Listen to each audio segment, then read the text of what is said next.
Hindi tutorial classes में आप सभी का स्वागत है। आज हम लोग हिंदी व्याकरण में विशेषण को जानने का प्रयास करेंगे। आगे हम लोग विशेषण को जाने इसके पहले आप वीडियो को लाइक कर दें, शेयर करें, कमेंट करें और अगर अभी तक चैनल को सब्सक्राइब नहीं किया है तो चैनल को सब्सक्राइब करें, बेल आइकन को ज़रूर दबाएं ताकि समय से नए वीडियो का नोटिफिकेशन आप सबको मिलता रहे। तो आइए समय गवाए बिना आगे चलते हैं, देखते हैं हिंदी व्याकरण में विशेषण और विशेषण के विभिन्न भेदों को।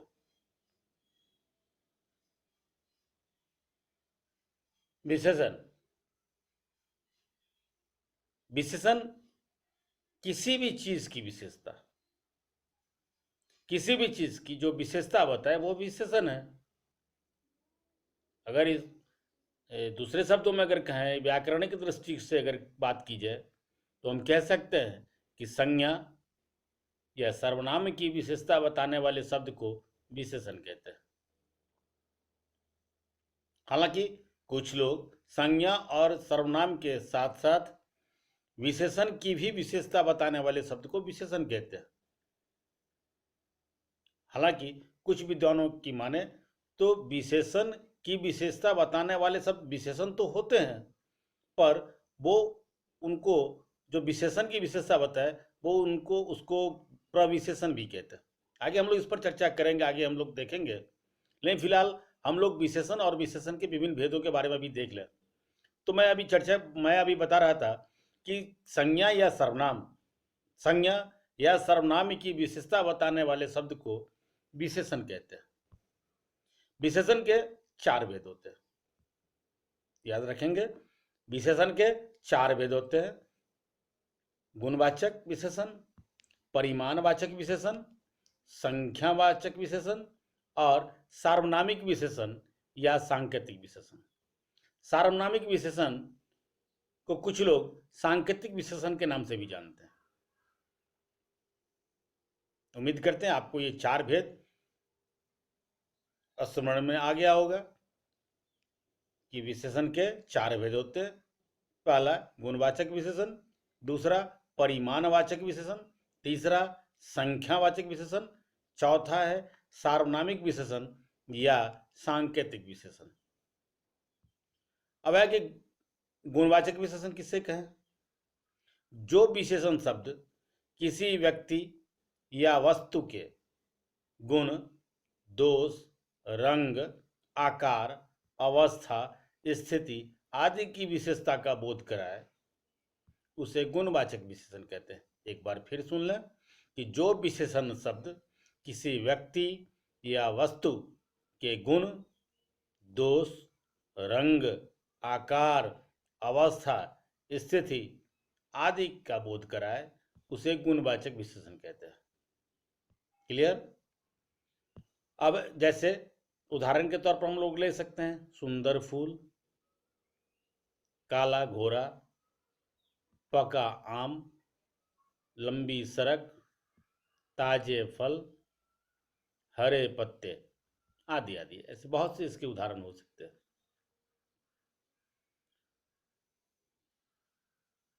गुणबोधक, ये गुणवाचक विशेषण में जो गुणबोधक शब्द होते हैं उनमें कौन कौन से शब्द ऐसे आ सकते हैं? उदाहरण के लिए मैं आपकी सहयोग के लिए मैं बता देता हूँ, आपकी सहायता के लिए।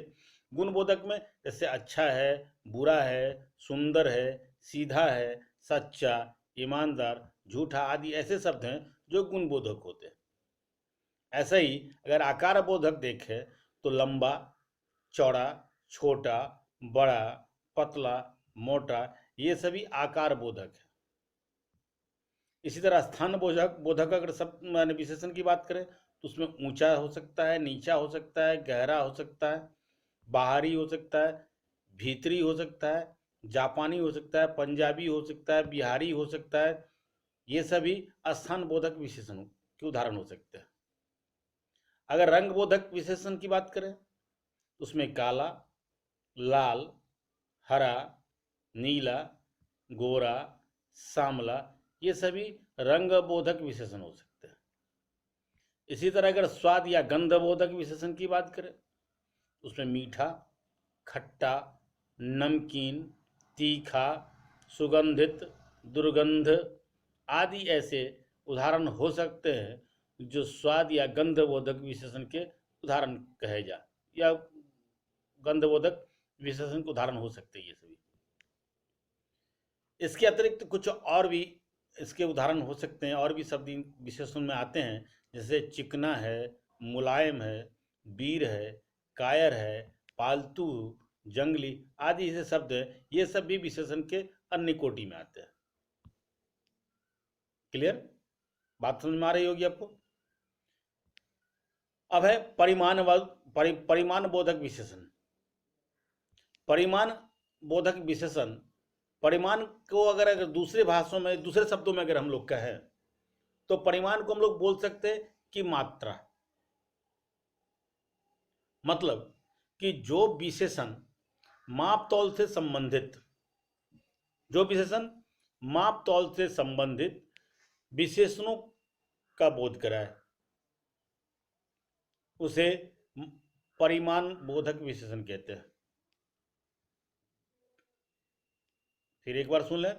परिमाण बोधक विशेषण, जो विशेषण मापतौल से संबंधित विशेषणों का बोध कराए, उसे परिमाण बोधक विशेषण कहते हैं। इसके दो भेद होते हैं, निश्चित परिमाणवाचक विशेषण और दूसरा होता है अनिश्चित परिमाण बोधक विशेषण। निश्चित परिमाण बोधक विशेषण क्या होगा? इसमें हम देखते हैं 1 किलो चावल, 4 लीटर तेल, 10 तोला सोना, 5 मीटर कपड़े आदि ऐसे उदाहरण हो सकते हैं जो निश्चित परिमाण विशेषण के उदाहरण हो सकते हैं। मतलब जिसमें निश्चित परिमाण का बोध हो, मतलब मात्रा, जिससे निश्चित मात्रा का बोध हो, वो सभी निश्चित परिमाण बोधक विशेषण कहे जाएंगे। क्लियर? जैसे 1 किलो चावल, तो चावल कितना है? तो 1 किलो। 4 लीटर तेल या 4 लीटर दूध बोले तो दूध या तेल है की मात्रा कितनी है? तो 4 लीटर। सोना कितना है? तो 10 तोला, 10 तोला सोना। कपड़े कितने हैं? तो 5 मीटर। मतलब कपड़े की मात्रा या उसकी लंबाई कितनी है? तो 5 मीटर। तो ये 5 मीटर जो हुआ वो निश्चित में वो परिमाण बोधक है। तो परिमाण में मात्रा कितनी बताई जाती है? 5 मीटर। ये निश्चित परिमाण है कि 5 मीटर ही। क्लियर? तो ये हो गया निश्चित परिमाण बोधक विशेषण। अब इसका दूसरा भेद है अनिश्चित परिमाण बोधक विशेषण। जैसे हम उसमें बोल सकते हैं थोड़ा, कुछ, कम, ज़्यादा। नहीं, थोड़ा चावल, कुछ पैसे। नहीं, जैसे बहुत से ऐसे उदाहरण हो सकते हैं जो अनिश्चित, जिसमें निश्चितता का बिल्कुल भी बोध नहीं। थोड़ा, कम, ज़्यादा, ये सभी अनिश्चित। परिमाण तो है इसमें, मात्रा इसमें बताया जा रहा है, पर इसमें मात्रा कोई निश्चित नहीं है, अनिश्चित मात्रा का बोध होता है। तो ये सभी हो जाएंगे अनिश्चित परिमाण बोधक विशेषण। आगे है संख्यावाचक विशेषण। जिस विशेषण से विशेष की संख्या, विशेष्य, ठीक से समझने का प्रयास करेंगे। मैं कह रहा हूं कि जिस विशेषण से विशेष की संख्या या गणना का बोध हो, उसे संख्यावाचक विशेषण कहते हैं। थोड़ा कन्फ्यूजन हो सकता है आपको, थोड़ी भ्रांति हो सकती है। मैंने यहाँ विशेषण और अविशेष्य दोनों मिलता जुलता शब्द का उदाहरण, मैंने मिलता जुलता शब्द मैंने कहा है। विशेषण क्या है? जो विशेषता बताए, और विशेष्य क्या है? जिसकी विशेषता हम बताते हैं। लगता है आप क्लियर हो पा रहे होंगे कि जिसकी विशेषता हम बताते हैं वो विशेष्य, और विशेष्य की जो विशेषता बताते हैं वो विशेषण। क्लियर? विशेषण और विशेष्य। विशेषण जो विशेषता बताता है, विशेष्य जिसकी विशेषता बताई जाती है वो विशेष्य है। तो यहाँ स्पष्ट हो जाएंगे। अब संख्यावाचक विशेषण में हम देखें, मैं बात कर रहा था संख्यावाचक विशेषण की। तो जिस विशेषण से, जिस विशेषण से विशेष्य की संख्या, विशेष्य की संख्या या की गणना का बोध हो, की गिनती का बोध हो, संख्या का बोध हो, उसे संख्यावाचक विशेषण कहते हैं। अब इसके भी दो भेद होते हैं, एक निश्चित संख्यावाचक विशेषण और दूसरा अनिश्चित संख्यावाचक विशेषण। इसके भी दो भेद होते हैं। संख्यावाचक विशेषण के भी दो भेद होते हैं। जैसे परिमाण बोधक विशेषण के भी हमने देखा तभी, निश्चित परिमाण बोधक विशेषण और अनिश्चित परिमाण बोधक विशेषण। ठीक वैसे ही संख्यावाचक विशेषण के भी दो भेद होते हैं, एक निश्चित संख्यावाचक विशेषण और दूसरा अनिश्चित संख्यावाचक विशेषण। क्लियर? अब निश्चित संख्यावाचक विशेषण में क्या होगा कि इसके द्वारा निश्चित संख्यावाचक विशेषण में देखते हैं कि या के द्वारा विशेष्य की निश्चित संख्या का बोध कराया जाता है। निश्चित संख्यावाचक विशेषण के द्वारा विशेष्य की निश्चित संख्यावाचक विशेषण के द्वारा विशेष्य की निश्चित संख्या का बोध कराया जाता है। निश्चित संख्या का, समझ पा रहे होंगे आप? मैं फिर कह रहा हूं कि निश्चित संख्यावाचक विशेषण के द्वारा, निश्चित संख्यावाचक विशेषण के द्वारा विशेष्य, मतलब जिसकी हम विशेषता बताते हैं, विशेष की निश्चित संख्या का बोध कराया जाता है निश्चित संख्यावाचक विशेषण में।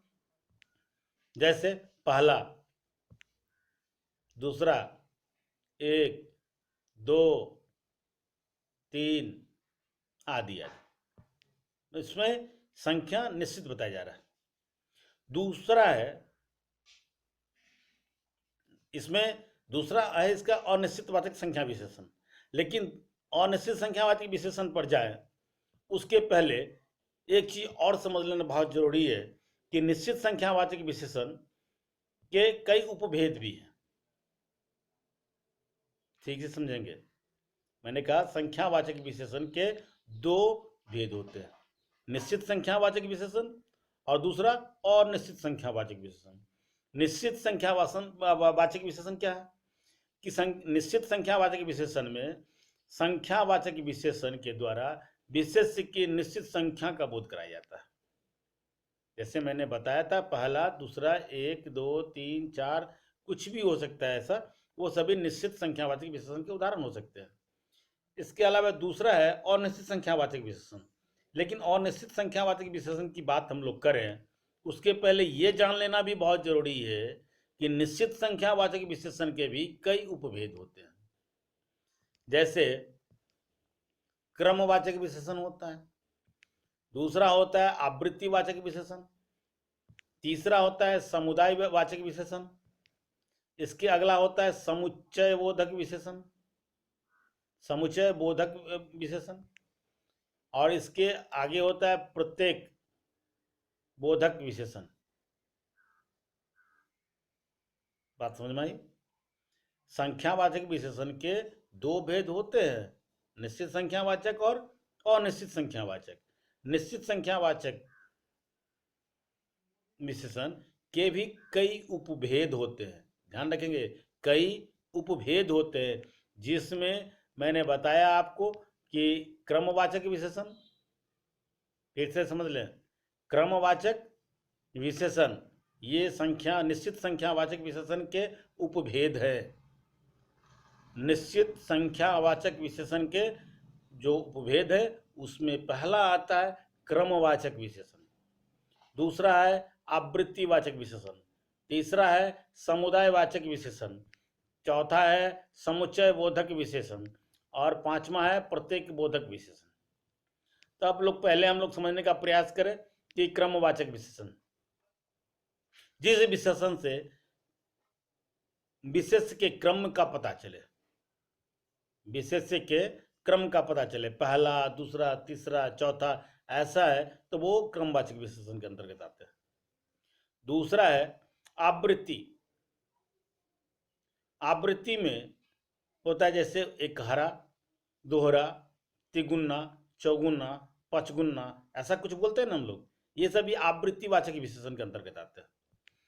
इसके अलावा समुदाय वाचक विशेषण, जिसमें समुदाय का बोध हो, जैसे तीनों, चारों, दोनों, नहीं, पांचों, ऐसा जब कुछ कोई शब्द अगर हो तो उसे हम समुदाय बोधक या समुदाय वाचक विशेषण के अंतर्गत उसको लाते हैं, या उसको कहते हैं वो समुदाय वाचक विशेषण है। अब इसके आगे देखते हैं समुच्चय वाचक विशेषण। समुच्चय, जिसमें समुच्चय का बोध हो, दर्जन, जोड़ा, शत, सही, बतीसी, शताब्दी, ऐसे अगर कुछ शब्द हैं तो वो सभी समुच्चय वाचक ये विशेषण कहलाते हैं।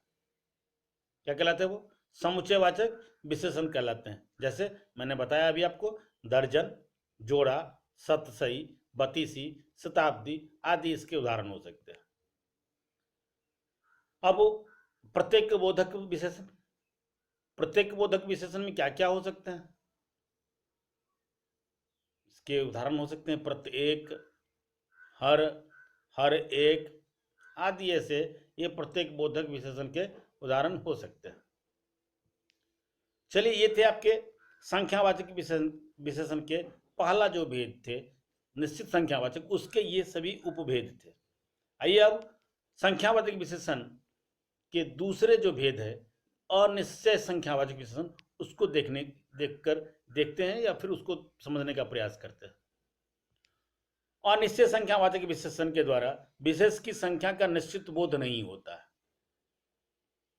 मतलब जिस विशेषण के द्वारा विशेष की संख्या की निश्चितता का बोध नहीं हो, यानी निश्चित संख्या का बोध नहीं हो, तो फिर उसे अनिश्चय संख्यावाचक विशेषण कहते हैं।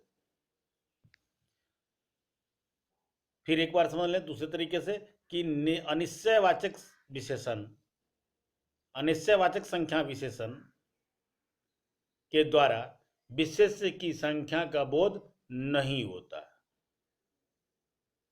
बल्कि संख्या का अनुमान होता है, सिर्फ अनुमान मात्र होता है। निश्चित संख्या के निश्चित होने का कोई पता नहीं, मैंने ये नहीं चलता है कि संख्या कितनी है उसकी, सिर्फ संख्या कुछ होने का अनुमान मात्र होता है कि उसमें कुछ लोग थे, कुछ थे, थोड़े थे, कई थे, ऐसे कुछ अनुमान होते हैं। जैसे उदाहरण के तौर पर हम लोग बोले थोड़े, कई, अनेक, ऐसे शब्द हो सकते हैं जो अनिश्चयवाचक संख्या विशेषण के उदाहरण हो सकते हैं। अब है सार्वनामिक विशेषण।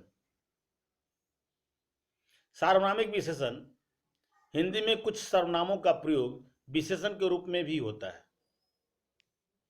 याद रखेंगे, हिंदी में कुछ सर्वनामों का प्रयोग विशेषण के तौर पर भी या विशेषण के रूप में भी उनका प्रयोग सर्वनाम का होता है। जब ये शब्द संज्ञा के स्थान पर अकेले आते हैं, ठीक से समझेंगे, जब ये शब्द संज्ञा के स्थान पर अकेले आते हैं तब ये सर्वनाम होते हैं। ठीक से याद देखिए, बहुत मैंने बहुत कम अंतर है, थोड़ा यहाँ परेशानी हो सकती है आपको समझने में, इसलिए बड़े ध्यान से आपको सुनना और समझना है कि मैं जो कह रहा हूँ उसको ठीक से सुनना है आपको, और समझने का कोशिश करना है कि जब संज्ञा शब्द के स्थान पर, फिर एक बार समझ ले, जब संज्ञा शब्द के स्थान पर अकेले आते हैं क्या? सर्वनाम। जब सर्वनाम संज्ञा के स्थान पर अकेले आते हैं तब ये सर्वनाम सर्वनाम होते हैं, और जब संज्ञा शब्द के साथ आते हैं, मतलब ये जब सर्वनाम संज्ञा के साथ आते हों किसी वाक्य में, तब वो सर्वनामिक विशेषण होते हैं। एक बार फिर समझ लें, जब सर्वनाम किसी वाक्य में संज्ञा के स्थान पर अकेले आते हैं, जब किसी वाक्य में सर्वनाम संज्ञा के स्थान पर अकेले आते हैं तब वे सर्वनाम होते हैं। लेकिन वहीं जब ये संज्ञा शब्द के साथ आते हैं किसी वाक्य में, जब किसी वाक्य में सर्वनाम संज्ञा के साथ आते हैं तब ये सार्वनामिक विशेषण होते हैं। क्लियर?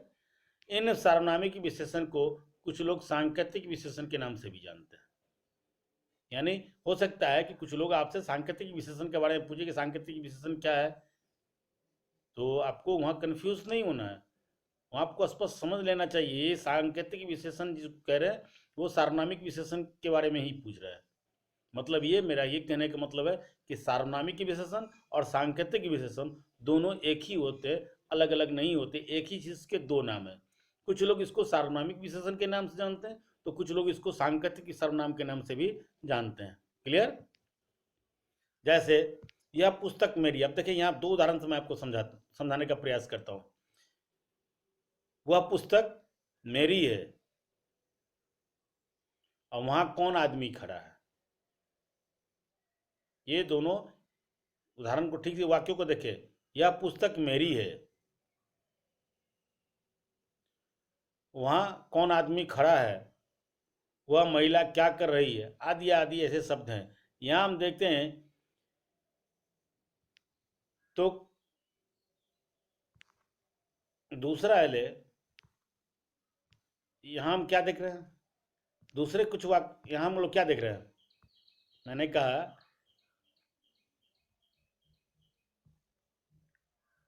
वह पुस्तक मेरी है, वहां कौन आदमी खड़ा है, यहाँ महिला क्या कर रही है। यहाँ ये सभी सांकेतिक या सार्वनामिक विशेषण के उदाहरण हैं। अब यहाँ इसको और स्पष्ट करके जानने का प्रयास करते हैं। शायद यहाँ आप नहीं समझ पा रहे होंगे, मैं इसको थोड़ा और स्पष्ट कर दूं एक दूसरे उदाहरण के माध्यम से। देखिए, अगर कोई आदमी कहता है कि खाने को कुछ दो, मान के चलिए कोई आदमी अगर आपसे कहता है खाने को कुछ दो, यहाँ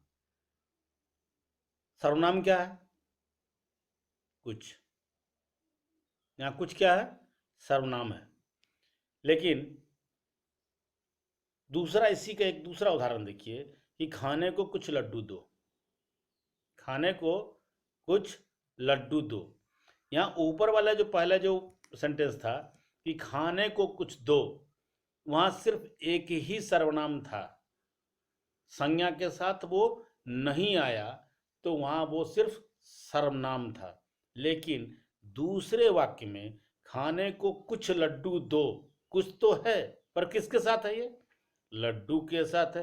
कुछ यहाँ सर्वनाम है और लड्डू क्या है, संज्ञा है। तो संज्ञा के साथ कुछ सर्वनाम आ गया, तो ये हो गया आपको सार्वनामिक विशेषण। दूसरे वाक्य में खाने को कुछ लड्डू दो, तो कुछ तो आया, कुछ भी सर्वनाम यहाँ भी है और कुछ खाने को तो उसमें भी कुछ है, दोनों वाक्य में कुछ है।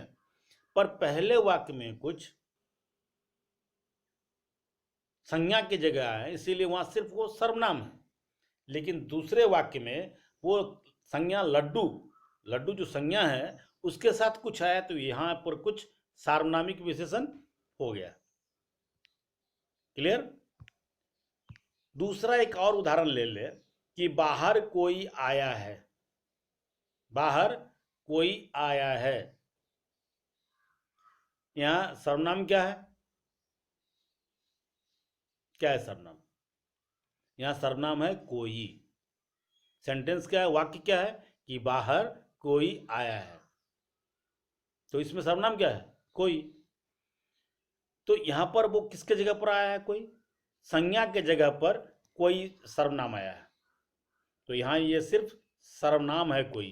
लेकिन वहीं अगर दूसरे वाक्यों में हम देखें तो हम अगर इसको ऐसे कहें कि बाहर कोई व्यक्ति खड़ा है, बाहर कोई व्यक्ति खड़ा है, यहाँ कोई किसके साथ आया है, तो व्यक्ति के साथ आया है, तो व्यक्ति क्या है, संज्ञा है, उसके साथ कोई शब्द आया है, तो यहाँ पर ये हो गया कोई व्यक्ति, तो व्यक्ति संज्ञा और उसके साथ सर्वनाम क्या है, कोई, यहाँ पर कोई हो जाएगा सार्वनामिक विशेषण। क्लियर?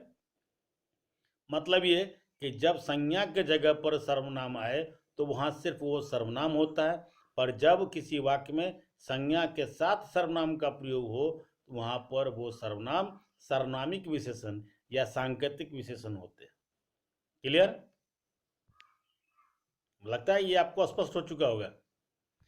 चलिए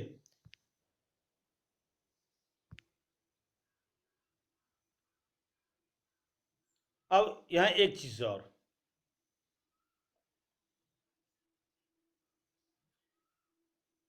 कि निश्चयवाचक सर्वनाम और सार्वनामिक विशेषण, सॉरी, निश्चयवाचक सर्वनाम, निश्चयवाचक सर्वनाम, मैं सर्वनाम की बात कर रहा हूँ, विशेषण मैं बता रहा हूँ, साथ में सर्वनाम की बात बता, चूंकि वहाँ निश्चयवाचक सर्वनाम और सार्वनामिक विशेषण में बहुत सूक्ष्म अंतर है।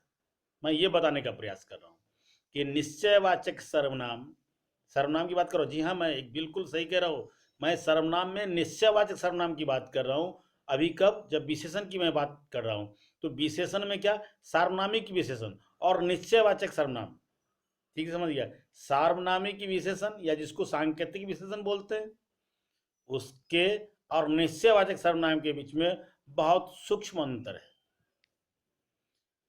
निश्चयवाचक सर्वनाम से किसी व्यक्ति या वस्तु या फिर घटना की निश्चितता का बोध होता है। निश्चयवाचक सर्वनाम से, निश्चयवाचक सर्वनाम से किसी व्यक्ति, वस्तु या घटना की निश्चितता का बोध होता है, जबकि सार्वनामिक विशेषण से व्यक्ति, वस्तु, प्राणी आदि की विशेषता प्रकट होता है।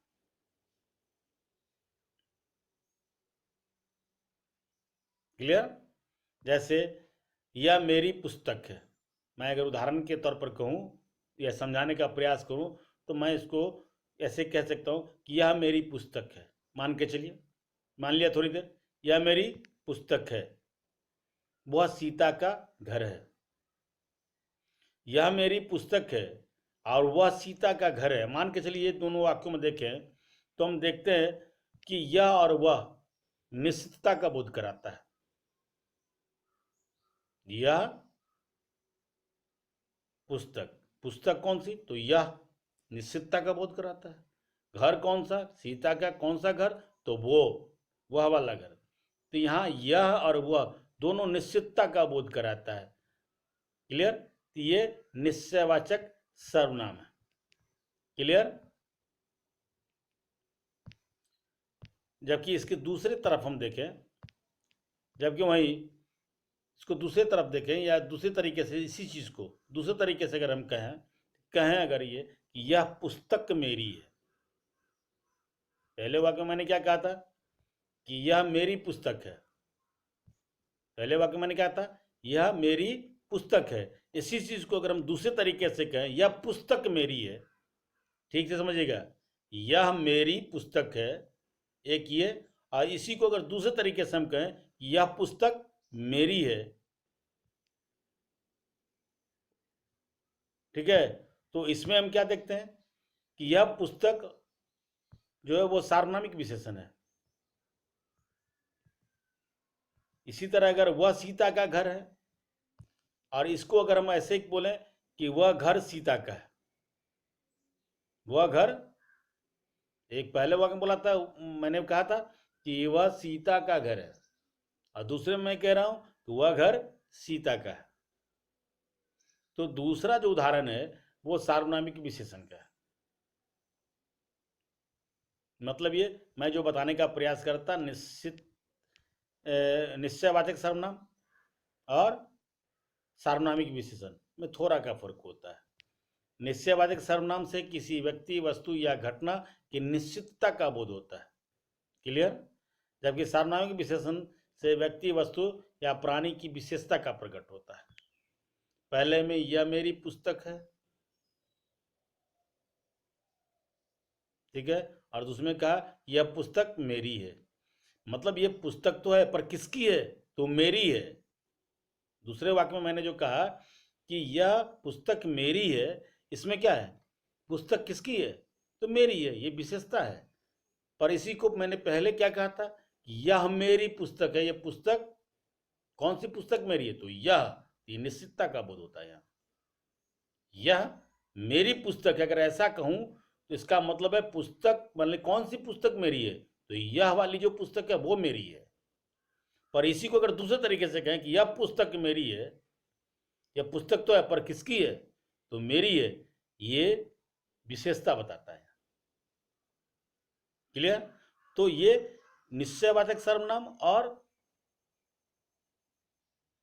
सार्वनामिक विशेषण अति निश्चयवाचक सर्वनाम और सार्वनामिक विशेषण में ये थोड़ा का फर्क है, ये ध्यान रखने की वाली बात है, इसको ध्यान जरूर रखिएगा। चलिए आगे, इसके आगे हम लोग देखते हैं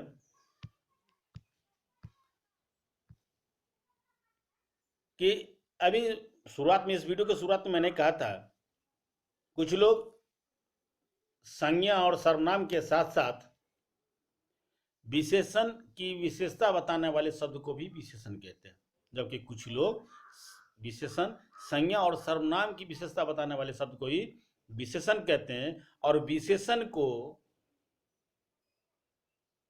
विशेषण की विशेषता बताने वाले को प्रविशेषण कहते हैं।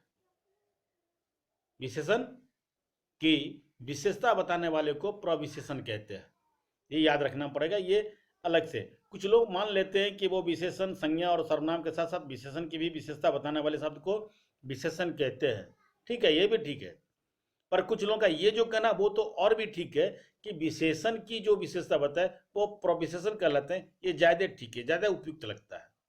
लेकिन कुछ लोग अगर संज्ञा सर्वनाम के साथ साथ विशेषण की भी विशेषता बताने वाले शब्द को अगर विशेषण कहते हैं तो वो भी ठीक है। माने विद्वानों की कोई इस विषय पर कोई एक राय है नहीं, अलग अलग विद्वान हैं, अलग अलग मान्यता है, और अलग अलग मान्यताओं के अनुसार विद्वानों की अलग अलग सबकी अपनी अपनी राय है, तो दोनों सही हैं। लेकिन ज़्यादा अच्छा उपयुक्त होगा कि अगर हम संज्ञा और सर्वनाम की विशेषता बताने वाले शब्द को अगर विशेषण बोले तो ज़्यादा उपयुक्त है, और विशेषण की विशेषता बताने वाले को प्रविशेषण बोले तो वो अच्छा है। लेकिन कुछ लोग अगर संज्ञा और सर्वनाम के साथ साथ विशेषण को भी मान लेते हैं विशेषण में, तो कोई हर्ज नहीं चलेगा, लेकिन वो अच्छा होगा कि अगर उसको प्रविशेषण के अंतर्गत रखें या प्रविशेषण बोले तो ज़्यादा अच्छा होगा। ठीक है, मतलब ये कि प्रविशेषण वे शब्द है, मैं ये बताने का प्रयास कर रहा था प्रविशेषण क्या है। तो प्रविशेषण वे शब्द है जो विशेषण की विशेषता बताए, संज्ञा और सर्वनाम की विशेषता बताने वाले विशेषण, क्लियर, और विशेषण की जो विशेषता बताए वो प्रविशेषण। जैसे वह बहुत बेईमान है, बेईमान तो है, वो विशेषता है, उस आदमी की विशेषता यह है कि वह बेईमान है, पर कितना बेईमान है वो, तो बहुत बेईमान है। यहाँ उसके विशेषण की विशेषता कौन बता रहा है, तो बहुत, विशेषण क्या है तो बेईमान, और उसकी विशेषता क्या बता रहा है बेईमान का, तो बहुत। तो ये हो गया आपको प्रविशेषण। जैसे उसे कच्चा खट्टा आम पसंद है, उसे कच्चा खट्टा आम पसंद है। यहाँ कच्चा खट्टा आम उस आदमी को पसंद है, क्या क्या पसंद है, कच्चा आम। उस आदमी को पसंद क्या है, कच्चा आम। पर कच्चा आम में भी क्या उसकी विशेषता, क्या तो खट्टा जो आम है वो उसको ज्यादा पसंद है, खट्टा आम उसे ज्यादा पसंद है, इसीलिए यहाँ पर कच्चा खट्टा जो हो गया वो प्रविशेषण हो गया। क्लियर, ये दोनों वाक्यों में ये देखते हैं कच्चा खट्टा और बहुत बेईमान, ये दोनों प्रविशेषण के उदाहरण है। क्लियर। अब यहां एक चीज और, विशेषण की क्या कोई अवस्थाएं भी होती हैं, सवाल हो सकता है आपसे, कुछ लोग पूछ सकते हैं क्या विशेषण की कोई अवस्थाएं भी होती है, या होती है तो फिर कितनी होती है, पता है आपको, होगा, पता होगा आपको, अगर नहीं है चलिए मैं बताता हूं आपको। विशेषण की 3 अवस्थाएं होती हैं, मूलावस्था, उत्तरावस्था और उत्तमावस्था। क्लियर, फिर समझ लें कि विशेषण की 3 अवस्थाएं होती हैं तुलना के दृष्टिकोण से, तुलना की दृष्टिकोण से विशेषण की 3 अवस्थाएं होती हैं, एक होती है मूलावस्था, उत्तरावस्था और फिर उत्तमावस्था। अब है कि उदाहरण के तौर पर अगर इसको हम देखें तो हम इसको देख सकते हैं, जैसे एक होता है ना, क्या कहते हैं, अंग्रेजी में भी होता है डिग्री, आप लोगों को याद होगा, जैसे पढ़ते हैं आप लोग तो जानते होंगे कि डिग्री अंग्रेजी में ग्रामर में होता है, ठीक वैसे हिंदी में भी विशेषण के 3 अवस्थाएं होती हैं। जैसे उदाहरण के लिए मान लें एक षष्ठ शब्द को लेकर चले, तो श्रेष्ठ मूल शब्द है, इसका उत्तरावस्था क्या होगा? श्रेष्ठ से श्रेष्ठतर, और उत्तमावस्था में क्या होगा? श्रेष्ठतम। श्रेष्ठ, श्रेष्ठतर, श्रेष्ठतम, सुंदर, सुंदरतर और सुंदरतम। बात समझ में आ रही कि नहीं आ रही है? श्रेष्ठ, श्रेष्ठतर, श्रेष्ठतम, सुंदर, सुंदरतर और सुंदरतम। इसी तरह लघु, लघुतर, लघुतम आदि ऐसे उदाहरण हो सकते हैं। मतलब ये 3 अवस्थाएं होते हैं किसके? विशेषण के, मूलावस्था, उत्तरावस्था और उत्तमावस्था। कुछ विशेषणों के उत्तरावस्था बनाने के लिए, मूल अवस्था से, उसकी मूलावस्था से उत्तरावस्था बनाने के लिए, कुछ विशेषणों की उत्तरावस्था बनाने के लिए ध्यान देंगे उसमें की अपेक्षा जोड़ते हैं, से बढ़कर जोड़ते हैं, की तुलना में, ऐसे कुछ शब्द जोड़ करके उस मूलावस्था का हम उत्तरावस्था बनाते हैं। ठीक है। जबकि इसका जो है कि उत्तमावस्था बनाने के लिए सबसे, सर्वाधिक आदि सब जोड़ करके उसका हम उत्तमावस्था भी बनाते हैं। ठीक है। अब बात करते हैं कि विशेषण की रचना हो कैसे, या फिर रचना इसकी कैसे होती है, या कैसे करना अगर चाहे तो फिर कैसे करें। किसकी रचना? तो विशेषण की रचना। विशेषण की रचना कैसे करें, या फिर रचना कितने प्रकार से की जा सकती है? किसकी? तो विशेषण की। कुछ शब्द मौलिक रूप से विशेषण होते हैं। यह ध्यान देने वाली बात है, कुछ शब्द मौलिक रूप से, यानी कुछ विशेषण ऐसे भी है जो मूल रूप से या मौलिक रूप से वो विशेषण होते हैं। क्लियर? और जो शब्द बनाना किसको पड़ता है विशेषण? जो मूल रूप से विशेषण नहीं होते। जो शब्द मूल रूप से, मौलिक रूप से विशेषण है तो है विशेषण, और वो उन शब्दों को विशेषण बनाना पड़ता है जो मौलिक रूप से विशेषण नहीं होते हैं। तो जो शब्द मौलिक रूप से विशेषण नहीं होते हैं उनका विशेषण कैसे बनाए, कैसे उनका निर्माण हो विशेषण उन शब्दों से जो मौलिक रूप से विशेषण नहीं है। तो इसके लिए हम करते क्या है, हम लोग उसमें प्रत्यय के आधार से, यानी प्रत्यय के सहारे, उपसर्ग के सहारे हम उन शब्दों से क्या बनाते हैं? उसका विशेषण बनाते हैं।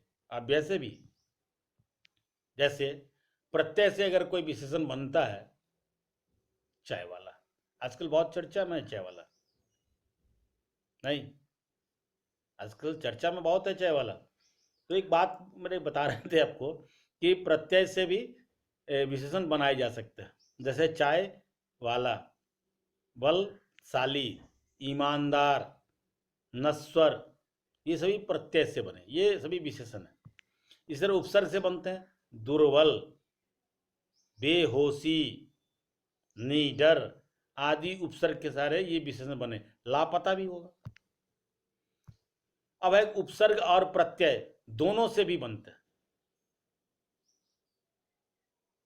कुछ शब्द तो ऐसे भी होते हैं विशेषण के जो, यानी प्रत्यय और उपसर्ग दोनों के सहारे भी कुछ विशेषण वाले शब्द का निर्माण किया जा सकता है या किए जा सकते हैं। जैसे दुबली, निकम्मा आदि ऐसे शब्द हो सकते हैं। विशेषण कई प्रकार के शब्दों से बनते हैं। किन किन प्रकार के शब्दों से बनते हैं? तो इसमें संज्ञा से विशेषण बनते हैं। कई बात समझ में आ रही कि नहीं आ रही है? विशेषण कई प्रकार के शब्द, किस किस प्रकार के शब्दों से ये विशेषण बनते हैं या बनाए जा सकते हैं? उसमें संज्ञा से, सर्वनाम से, क्रिया से और अव्यय से। किन किन चीजों से? संज्ञा से, सर्वनाम से, क्रिया से और अव्यय से। इनसे विशेषणों का निर्माण किया जा सकता है। जैसे संज्ञा से जो विशेषण बने उसमें देखें तो नाग से नागपुरी, बिहार से बिहारी, आदर से आदरणीय, लखनऊ से लखनवी क्या। इसी तरह सर्वनाम से देखिए, आपसे आपसी, यह से ऐसा, वह से वैसा, मैं से मुझसा। नहीं, ये सभी विशेषण है सर्वनाम से। इस तरह क्रिया से अगर देखें हम लोग, तो चलना से, चलना की क्रिया है, इससे बना चालू। हंसना क्रिया है, उससे बना हंसोड़। भूलना क्रिया है, उससे हो गया भुलक्कर। इसी तरह अव्यय से, बाहर से क्या हो जाएगा इसका विशेषण, बाहरी। भीतर से क्या होगा, भीतरी। ऊपर से क्या होगा, ऊपरी। नीचे से निचला, आदि। क्लियर। हम उम्मीद करते हैं कि विशेषण पर आज बनाए गए ये वीडियो आपके लिए काफ़ी उपयोगी होगा, और ये वीडियो आपको पसंद आया होगा। ये वीडियो आपको कैसा लगा कमेंट बॉक्स में लिखकर ज़रूर बताएं। आपने अगर वीडियो को अभी तक लाइक नहीं किया तो लाइक करें, शेयर करें। कोई सवाल और कोई जिज्ञासा हो तो कमेंट बॉक्स में अवश्य लिखें। और अगर अभी तक आपने चैनल को सब्सक्राइब नहीं किया है तो चैनल को सब्सक्राइब करें, बेल आइकन को दबाएं, ताकि समय से आपको नए वीडियो का नोटिफिकेशन मिलता रहे। आप देखते रहिए हिंदी ट्यूटोरियल क्लासेस। धन्यवाद।